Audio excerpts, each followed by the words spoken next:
Breaking news, ladies and gentlemen. Enormous fissures are opening up around the world. Another one has been spotted south of Yellowstone at the Grand Teton National Park. Two very popular tourist destinations, Hidden Falls and Inspiration Point. I think it's Inspiration Point. Let's zoom in here. Yep, Inspiration Point have been closed due to a 100-foot-long fissure discovered by park rangers. Now, this fissure has literally caused enough concern to shut down two of the most popular spots at the Grand Teton National Park. June of this year was the second most popular year on record for Yellowstone National Park, which is just north of Grand Teton.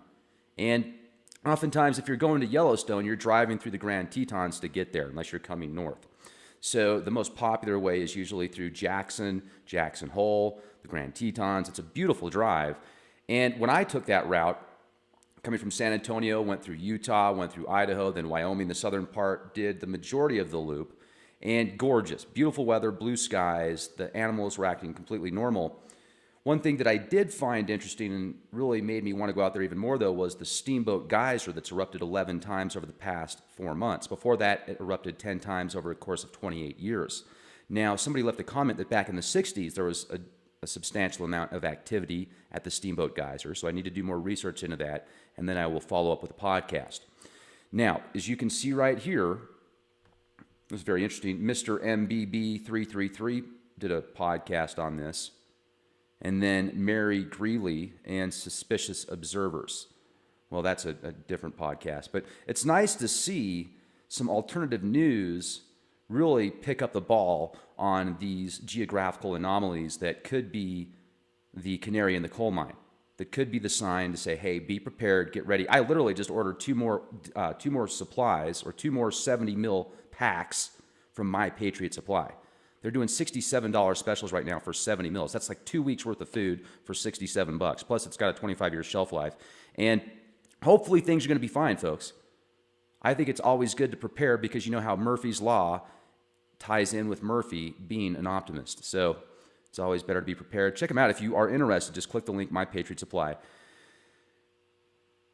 Okay, now check this out. Yellowstone sees second busiest June on record. Literally, Yellowstone, the largest volcano in the world, actually the second largest. There's one in India that's supposed to be bigger. The second largest volcano in the world is one of the most popular tourist destinations. Hawaii is still dealing with horrific effects from Kilauea, from that volcano. The Indonesia volcano is having some substantial activity. There's 2 volcanoes in Alaska with substantial activity. Cleveland and, I can't remember the name of the other one. Fuego of Guatemala, activity out there. Japan, crazy flooding going on in Japan. I couldn't have gotten to southern Colorado at a better time. I am so glad to be out of a big city.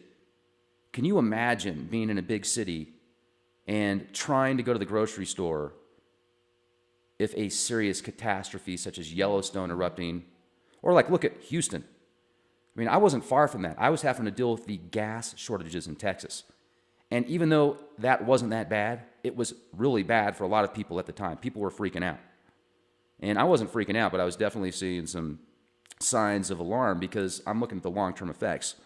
If just a few days of no gas is going to cause people to do what they did in Texas, imagine what would happen if you couldn't get food for a few weeks, or if people couldn't get food for a few weeks because they weren't prepared. What are they going to do? I mean, watch these videos where people go into these Black Friday specials and they punch people in the face that are twice their age. They're walking around on walkers to get a TV that's on sale. It's insane.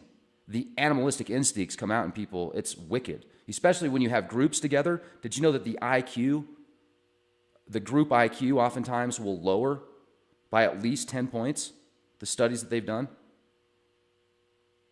It's insane, but watch a ball game and you'll get the point. It's like this, we've talked about frequencies and such. It's like this frequency, this vibrational frequency that ends up taking over everybody else in the crowd, because it becomes this like group archetype, and the alpha frequency ends up taking over. And unfortunately, oftentimes the alpha frequency isn't the most intelligent.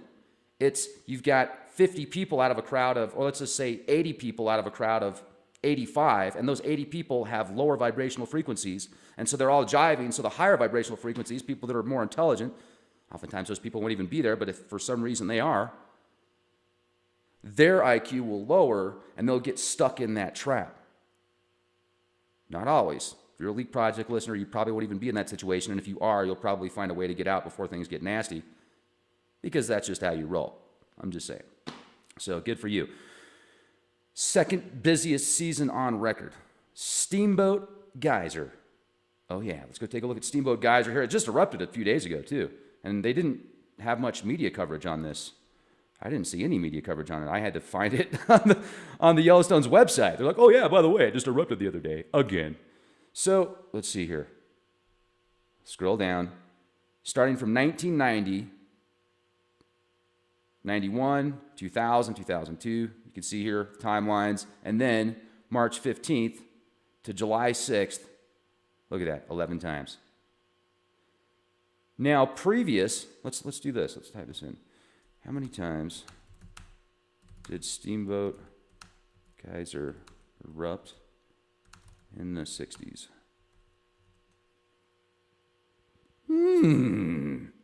Okay, Steamboat Geyser in Yellowstone National Park is the world's tallest geyser. Okay. Shooting more than 300 feet into the air sometimes. That's one powerful stream, isn't it? Oh, yeah. Hello. 5 times. Okay, so yes. No, it's not what I wanted to know. 1960s, here we go.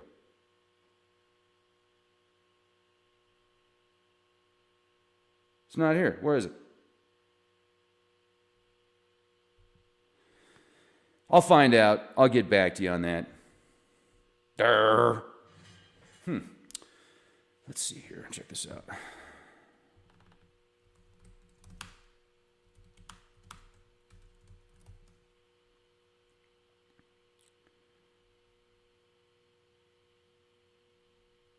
Caldera. Let's take a look here.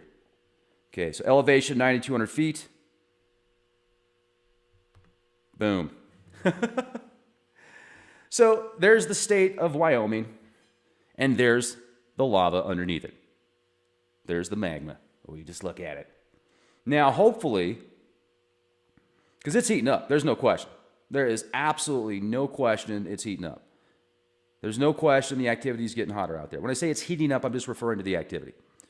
So here's the earthquakes in Yellowstone National Park region from 73 to 2014. You can see that looks like about a 10-year difference there. There's some pretty substantial spikes.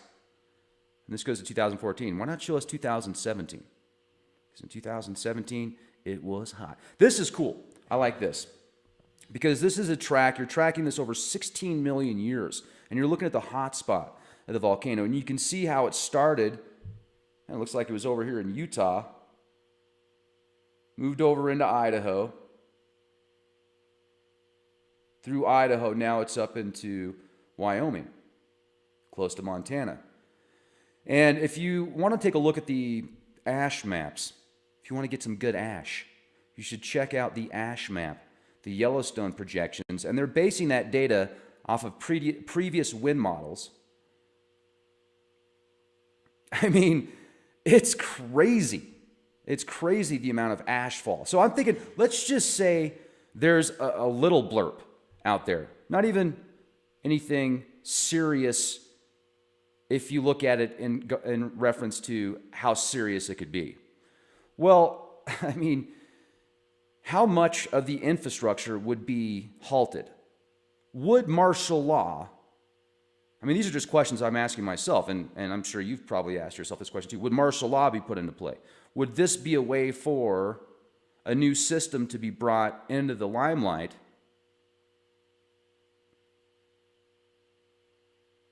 Like maybe, okay, food resources, water, food, energy, medicine, vitamins, products to keep you warm and safe.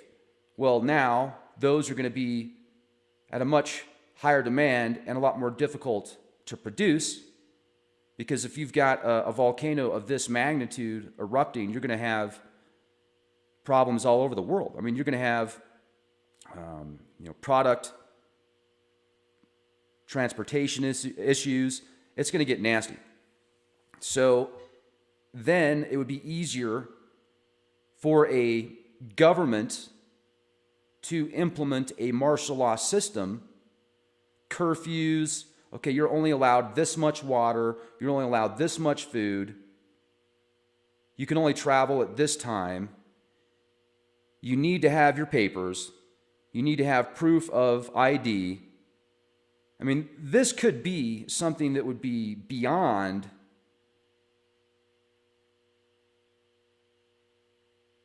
anything we have seen before, depending on how long you've been alive. Anything I've seen before. I mean, if you had to go through Vietnam or World War II, or if you've lived on, in places around the world that have seen horrific things that have been talked about, then I'm not talking about you necessarily. For me, if Yellowstone, and it's just weird, the synchronicities too, because the film 2012, the getting out there when I did, and as busy as it was at the time that it was, Charlie Frost, I've been referenced as Charlie Frost so many times I don't know whether to take that as an insult or a compliment. I think the guy's great personally, but I don't know what that person's thinking. It's just, and then I go out there and stay with me here, I'm sure you are, just weird synchronicities that you probably have as well that make you think more about things. So the night before I get to Yellowstone, at the hotel, I'm not even in Wyoming, I'm still in Utah. The TV series Yellowstone comes on. I mean, I wasn't even looking for it. I'm flipping through the channels, it pops up, Kevin Costner's on Yellowstone. I'm like, oh, wow, that's an interesting synchronicity. And I haven't seen the series. I just watched part of that episode, and it was kind of, had the drama and the... Anyway, so not necessarily my cup of tea, but I might start watching it just to see how it starts from the beginning. I mean, if you like that sort of thing, I'm sure you'd really enjoy it. Anyway, so not criticizing the series in any way. It's just not really my forte. But it's just interesting that the night before I go to Yellowstone, that TV show pops up. It's not like I was in Yellowstone and it came on, because that would be a little bit different, out of the area. And just the weird connections, the timelines, the amount of people that were there. But I felt good about it when I got there because, first of all, yes, there were enormous amounts of dead trees. And a lot of the dead trees were from the fires from '88, but there were certain areas that the trees that were dead were not from the fires. They were from beetle kill or from other anomalies, maybe certain dis-ease or things that harm those trees. And many of us have speculated, could it be the stratospheric aerosol injections and the aluminum and the barium and the pollutants that are causing the immune systems of certain trees, especially at specific elevations and specific types of trees. I was going to say strands, but specific types of trees, their immune systems weaken more because of the SAIs, the stratospheric aerosol injections. Now, these are just questions that I have asked and many others have as well. And combine that with the position of our planet next to the sun, the global cooling, or the grand solar minimum that we're getting to, where we're seeing cooling and crazy temperatures of extreme heat and extreme cold. So it's like expand, contract, expand, contract. I mean, no wonder these fissures are opening up around the world. Like the one that's a mile long in Arizona, or something ridiculous like that opened up about a year or two ago, that isn't talked about much in the media. It's happening all over the world. The volcanoes in Antarctica that are underneath the ice sheets are literally causing the ice sheets to melt. And that was discussed in a podcast and from some research essays and white papers that I presented to you just a short while ago as well. And if you've missed these podcasts, go back just to the youtube.com/clandestine time lord. Go back to the YouTube channel and just type those words in, those key words, and the podcast will come up. And for some reason, a lot of people, it seems like almost daily I'm reading at least one comment where someone says they go to the videos and they're getting no sound. So I don't understand that. That doesn't make sense to me. So if that's the case, if you go to leakproject.com, all the podcasts are there, and there's, I would say, 200 or so more podcasts that are only available at leakproject.com that are exclusive to the website. So make sure to go there if you want to listen to that podcast, and you can sign up to the website, and you can even download the podcasts. You can stream them. You can do it for $10 a month, or $50 for the whole year. So, and your support definitely helps Leak Project grow, helps me continue to do research so that I can bring it to you if you don't have time to do research, but you want to stay updated.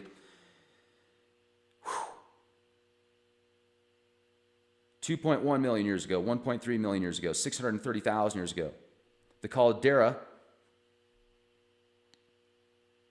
it's showing the hot spot, the plateau. So let's click on this again. I want to look at this in conjunction to, okay, so the national park here. Now let's go outside of the park. And you go south just a ways here, an inspiration point. Now I want to show you this. This is interesting because let's add another, okay, Steamboat Geyser. I love Google Maps. Yes, let's go. So check it out. Here's Steamboat Geyser. You get a ruler from here to here. Hello, McFly. Bingo! Hey, if that bingo drives you nuts, I get it. But how else do I get my point across? I mean, look at that. Look at that. That's... Wow. So cracks, 100-foot wide, or 100-foot long fissure, I should say, 100-foot long fissure has opened up just south of Steamboat Geyser that continues to erupt at an unprecedented level event. And folks, that's okay. You don't need to worry about it. And I'll tell you why you don't need to worry about it. Because you've got basketball on TV. You've got high definition that you can watch. You can go to a ball game. You can go to a movie. You can go to a Star Yucks. You can live your life and do whatever you want. And there's nothing to worry about. Because if something does happen, the powers that be, the MFers, are going to want to spend their money to protect you and to save you. They're going to come to your house and save you. They're going to bring you food and water and everything you need, because you're not going to be able to get it, because you might not be able to get it at the grocery store. They will totally take care of you. If ash falls down upon your house and your garden and other crops to where people can't get food because the crops are dead, it's okay, because they will come personally protect you and get you out of that situation, right? Maybe not. Maybe they might happen. I mean, if you're not prepared, hopefully it'll happen. Wow. This did capture my attention. I heard about it last night, and I was just so drained last night, and I was supposed to have an interview, and we had to reschedule, that I said, look, man, I got to get some sleep. I'm going to look into this some more tomorrow, and here you go. So there you have it. Isn't this exciting?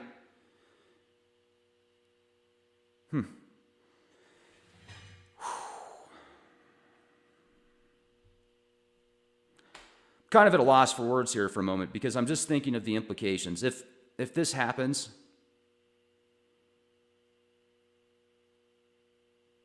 it's going to get exciting, because you can make ash angels after that. That's it. Yeah, let's look at the good news. After all the ash falls, or some of the ash falls, you can go outside, just make sure you got a mask on, right? Have yourself a full hazmat suit on, and you can make yourself ash angels. You'll probably make some interesting acquaintances, because people probably won't. Like, just jump into that scenario for a minute. Do you think that these scenarios have been forecast and predicted and projected? Of course they have. Now, why don't you put yourself in that scenario for a minute and imagine the gas stations are shut down, the grocery stores are shut down, the department stores, the fast food, the banks, virtually every store closed down. The roads, inaccessible. I mean, you can get on the roads, but they're full of ash. You can't see because of the sun's blocked. Oh yeah, hold on a second.